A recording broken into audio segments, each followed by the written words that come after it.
Hello guys, good afternoon. Dito ako ngayon sa bahay. Gagawa ako ng pagkain ng itik at saka pato. Yan o, yung mga reject ng mga talong. Papakain ko sa kanila to. Okay, hindi yan guys reject, kaso lang medyo matigas na yung puwet niya. Yan o, okay pa o, tingnan nyo.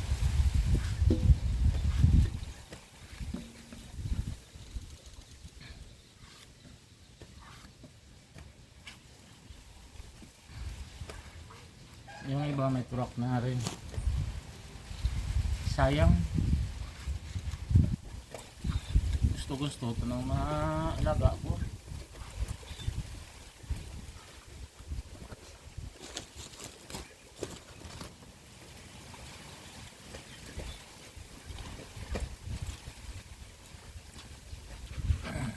Adjust natin yung camera.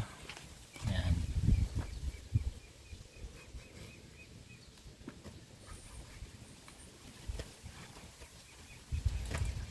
Ginakuha ka dito ng kuwan na ng tarong. Yeah. Ano mo raw nagaan? Pakaangos bibig. Daan yung kapoy naga. May laga ko. Yan na ko. Pili ka dyan. Ay, ito pa, ibalay ka.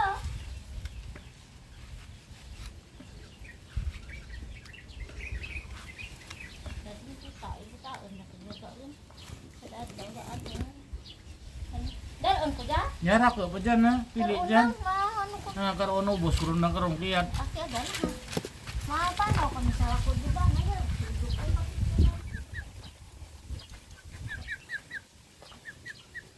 Bisiti mo yaw. Mata. Dito sa belay niya siguro. Duratos pa na eh. Ang luto pa na, may pa rin Init.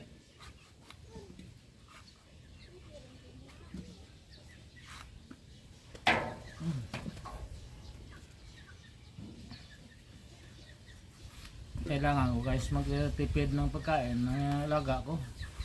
Hindi pa rin sila nangingitlog. Kaya mga reject nito umpisahan ko na ng pagpakain sa kanila. Hindi mahirap ang reject, kaso lang yung mahirap maghanap ng kahoy.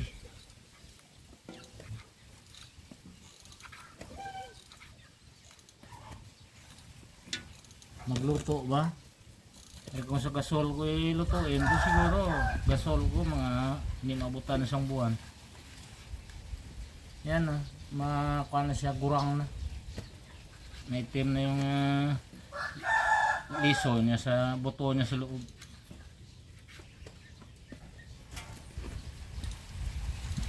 Ito ang pinili ko pa po guys.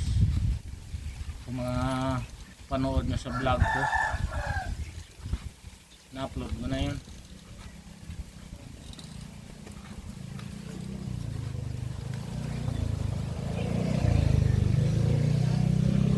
Mura talong ngayon na sa amin guys. Tag 25 na yung kilo. Pag dito sa puno kukunin. Pili pa yan, di pa yan narambol.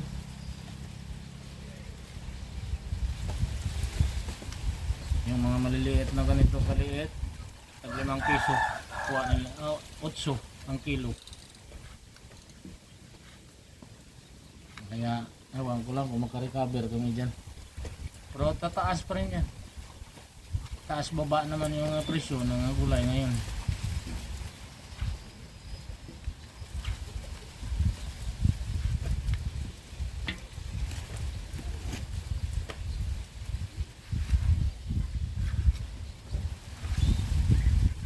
Sawa na rin ako kumain guys ng talong araw-araw. Talong. Pero mas maganda yan sang sa karne. Karne bira lang ako makain. Once a month siguro. Hindi naman ako pumupunta sa pistahan. Pero sa pista ng bangkal siguro sa luma namin bahay, talagang pupunta ako sa mga kapatid ko. Pero sa ibang tao, wala akong kuan mag-iikot guys. Mas mabuti pa mag-stay home na ako. Hindi dati noon na pagpista yan kahit malayo pupunta kami.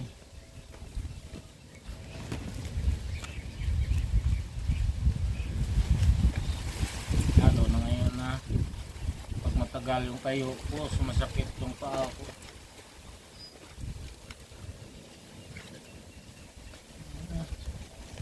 Pinipilit ko pa rin guys magtrabaho.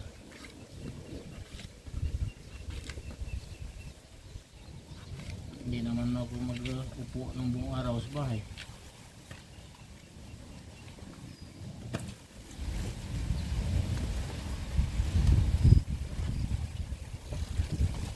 Kailangan ko rin kumain. Marami pabili ng pagkain, pambayad sa bills.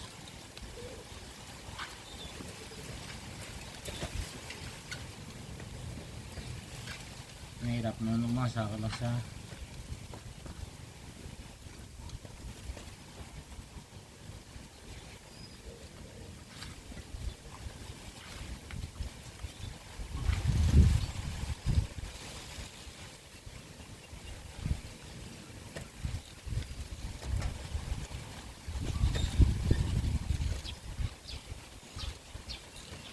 ayan, gaganda pa guys iba oh. Kita nyo yung may damage.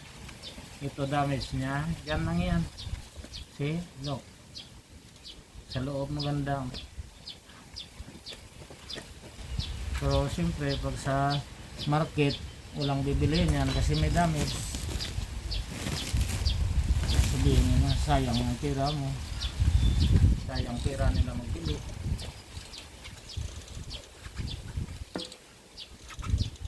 Mamayang gabi ko pa to guys lagain panang guys lutuin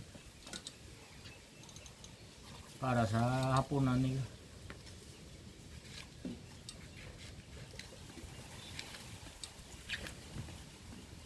Sobra kasi may luma ako dito na nilagay nung unang harvest namin, hindi ko naluto.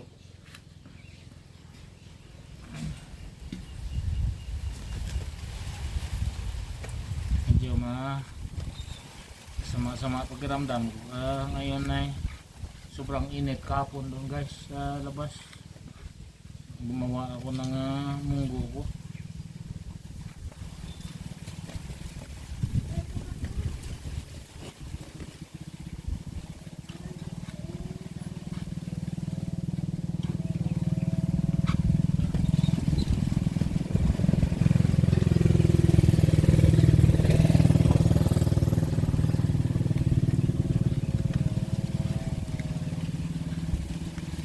Halo ko na rin to guys sa pagluto. Pakainin rin nila yan pagluto na. Tinestingan ko sila bigyan ng hindi niluto bro. Tinitikman-tikman na nila.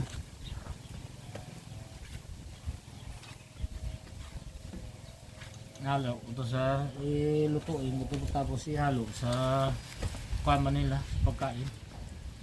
Sa upa, darak. Yan lang oh, yan lang damage yun. Sa kabila wala.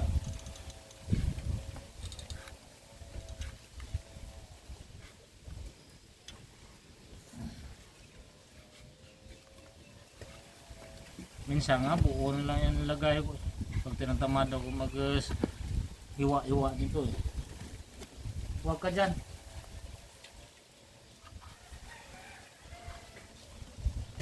Wala kang pagkain dito. Hilaw pa to.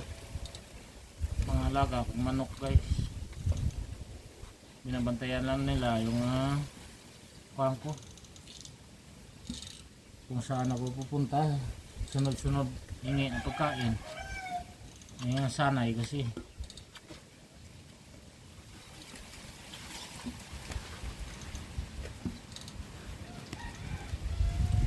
Dami-dami na nila. Yung ibang maliliit doon, pag magpakain ako ng bibi, pumupunta at yung maapakan sila, dead.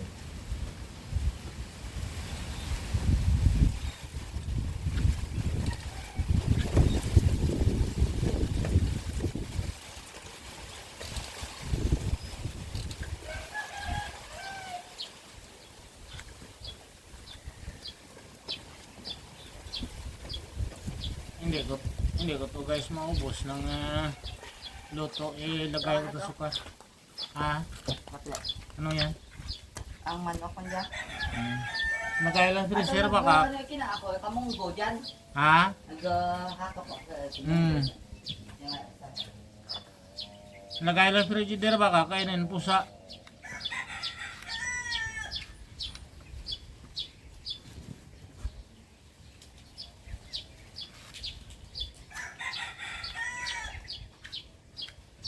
Yung iba nito mamaya ilabas ko to sa sako pag hindi ko maubos ng iwa-iwa kasi po malapit na mapuno. Pag dyan yan mamaya yung iba na walang damage makunan lang na yung mga turak kasi lumalabas yung mga uod. Kung may uod parang na ba da-damage yung iba. Parang kunti na naman natira nito. Dinala nila kapon dito. Yan, nakala ko dali nila uwi. Iniwan nila. Ate kung kukunin nila yan dito, hanap sila ng wala.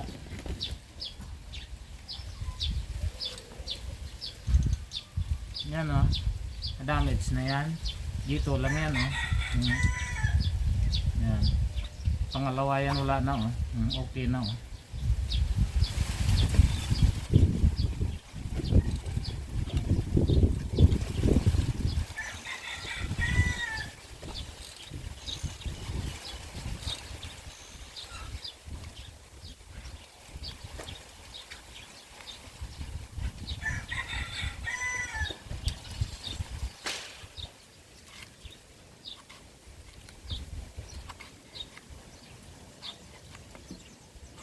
Yung pato nga doon na 6 na piraso na maliliit hindi umuwi dito. Sabi ko sa inuuwian niya, sabi ko alagaan mo lang yan, kukunin mo yung 2 buto niya sa akin, 4 kung lumaki na. Ilang beses ko na dinala dito yun, babalik pa rin eh.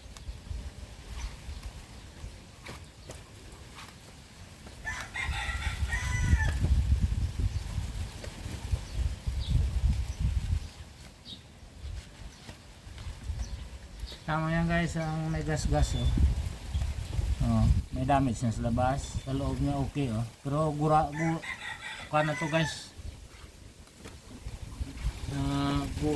Kung sa amin gurang na. Malapit na mahinog.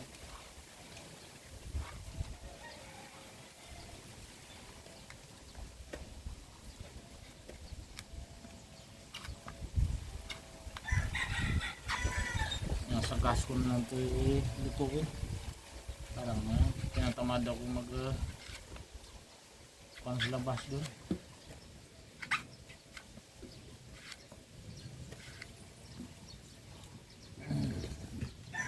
Dami pa, kalating sako pa natira oh. Isang lutuan pa.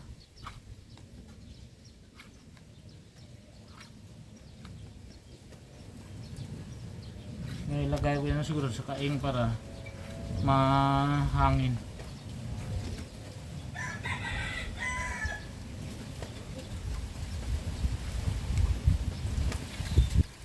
Kasi pag dito ay nasa sako, bukas durog na yan.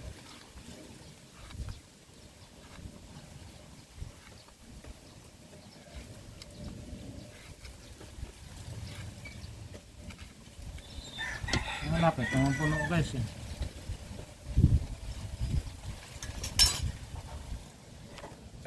Ayan na guys oh. Yan pa natira oh. Dami pa.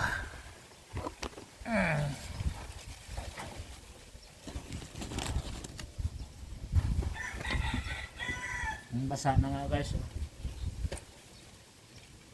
Yung dagta no, yung uod sa loob gusto na lumabas kasi alam na niya na wala nang hangin eh.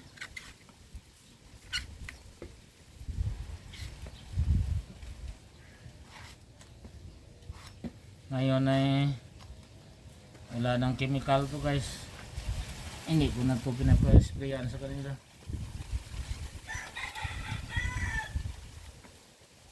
Foliar na lang yung pinapa-spray ko, yung pangpa inigas ng bulaklak niya. Noon linggo-linggo na isprayan, lalo pa nga dumadami yung turak.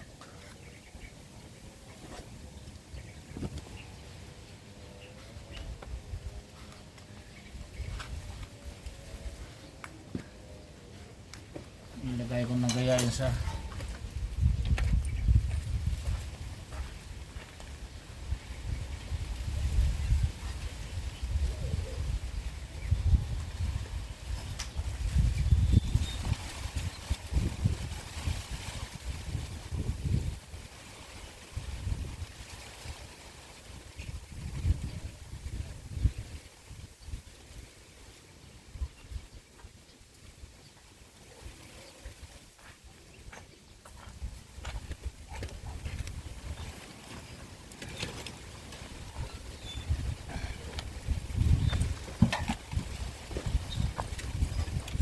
minsan gusto ko magbabad sa palayo sa basakan, pero masakit rin sa likod ko. Yan ang problema ako.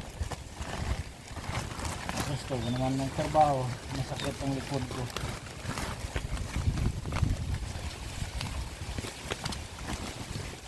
Pinipilit ko lang maliit.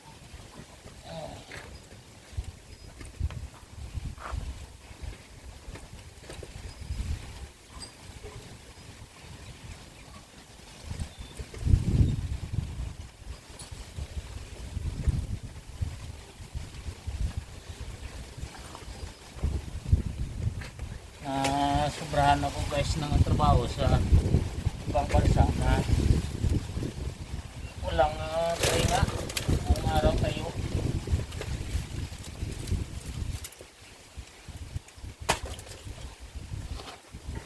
Hindi agay dito ko guys, ang sakit likod ko.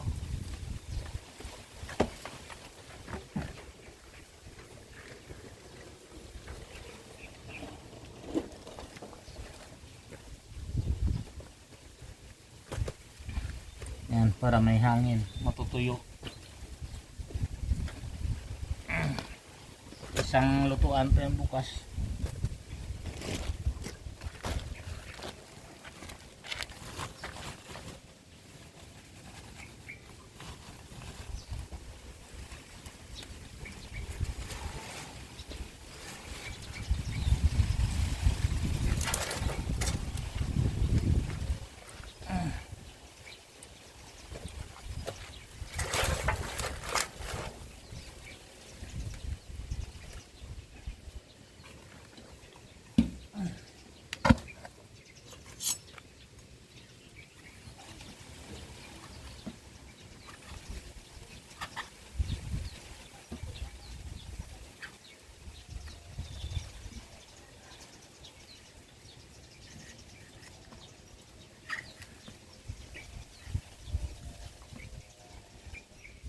Alright guys, see you guys. Mamayang gabi ko pa tulutuin guys. Bye bye. Thank you sa pagpapanood ng mga video ko. Ang mga subscriber ko, mga solid subscriber, at saka sa mga bagong subscriber, at saka magsa-subscribe pa, huwag kalimutan na pindutin yung bell button, at saka mag-like and share sa mga video ko, at mag-comment. Thank you guys sa pag-support ng channel ko. Bye bye.